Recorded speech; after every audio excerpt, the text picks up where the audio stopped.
বাংলাদেশের রাজনীতির নতুন অধ্যায় শুরু হতে যাচ্ছে আসন্ন ত্রয়োদশ জাতীয় সংসদ নির্বাচনকে ঘিরে। অন্তর্বর্তী সরকারের প্রধান উপদেষ্টা অধ্যাপক ইউনূসের সাম্প্রতিক বক্তব্য রাজনৈতিক অঙ্গনে নতুন ভাবনার জন্ম দিয়েছে। তিনি বলেছেন, ছোটখাটো নয়, বড় শক্তি নিয়ে নির্বাচন বানচালের চেষ্টা হবে, হঠাৎ করে আক্রমণও আসতে পারে। এই বক্তব্যের মধ্য দিয়ে মূলত তিনি ইঙ্গিত দিয়েছেন, বাংলাদেশের নির্বাচনী প্রক্রিয়া এখন কেবল প্রশাসনিক বা প্রযুক্তিগত চ্যালেঞ্জ নয়, বরং রাজনৈতিক স্থিতিশীলতার পরীক্ষারও মুখে রয়েছে।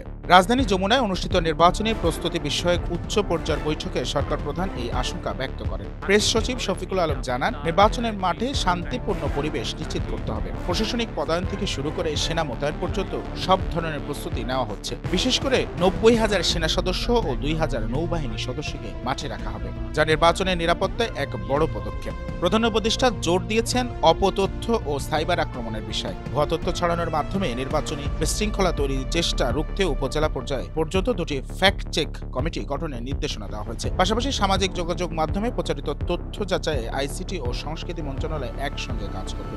এই প্রস্তুতির মধ্যেও ইউনূসের বার্তা পরিষ্কার, যত ঝড় ঝঞ্ঝাই আসুক না কেন, আমাদের সেটা অতিক্রম করতে হবে। বাংলাদেশের রাজনৈতিক ইতিহাসে এই নির্বাচন কেবল একটি ভোট নয়, এটি হবে গণতন্ত্রের স্থায়িত্ব ও জনগণের আস্থার এক বাস্তব পরীক্ষা।